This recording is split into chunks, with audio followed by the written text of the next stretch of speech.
Welcome back to JSA TV and JSA Podcast, where we're covering the latest stories, trends, and innovations with leaders like Jovita here in the global connectivity and real estate markets and the networks within them. So I'm joined. We have a very special guest with DC Byte today. We've got the EMEA research manager here, Jovita Januskeviciute.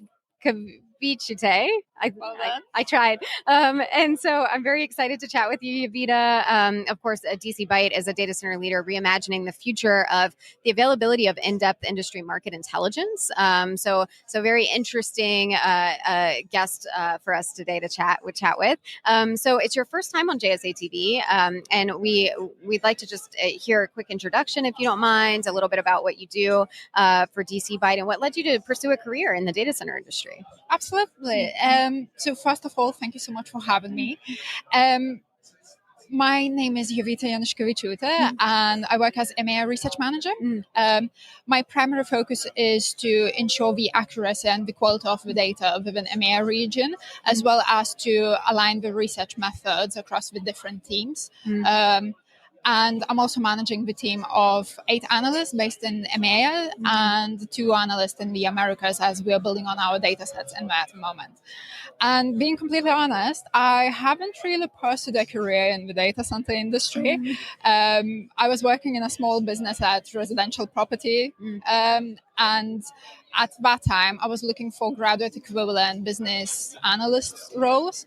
And there was a slightly similar role as a research analyst advertised by DC Byte, which I quite liked. And I thought I'm going to give it a go. And here we are 3 years later. But yeah, I've heard about the data centers just before the interview. So it's been quite a journey, but so far I really enjoyed it. Excellent. I feel like that's some of the best stories about how people land in this industry. Yeah. They kind of happen upon it, and then you don't even necessarily know about it sometimes until you're in it, which is something that we're actively working to change as an industry, I think. But it's such an incredible, powerful, and highly relevant industry. So it's a really amazing sector to be a part of. So you are appearing on a panel later this afternoon. So you're very busy today. So let me read off the name of this panel. The point of diminishing returns where low latency operations shouldn't be your priority. So of course the industry is growing at an exponential rate, like we were just saying. So what do you think should be a priority for data center developers when it comes to infrastructure location? I believe at the moment the data center developers are focusing into the markets that have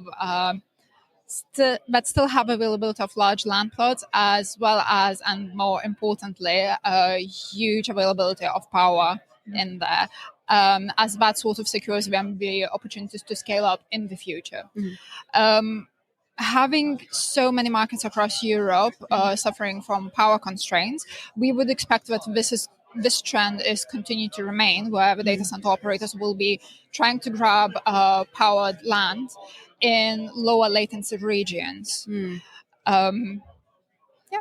Okay. And particularly knowing that so many countries in Europe are now focusing towards sustainability and shifting from more carbon intense electrical power supply to renewable energy sources, we would expect that more and more data center developers would be looking into establishing data centers in the locations where there is an abundant supply of renewable energy today, as opposed to later, which is why we would expect that Nordics are also likely to have a huge growth in the future.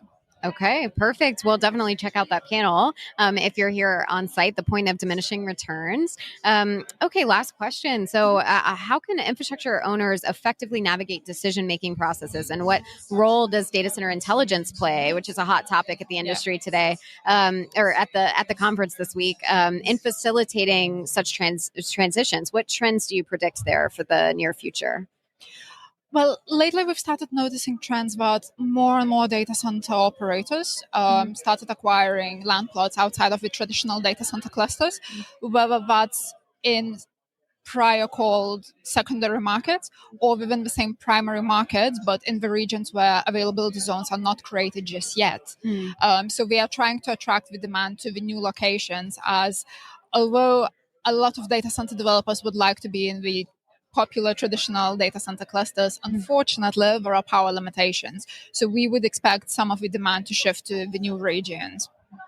And it's very likely that this trend will sort of continue, considering what's currently happening in the region. Yeah, excellent. Well, great insight. Thank you so much for joining us. I'm so glad you found your way to the data center industry. Thank you.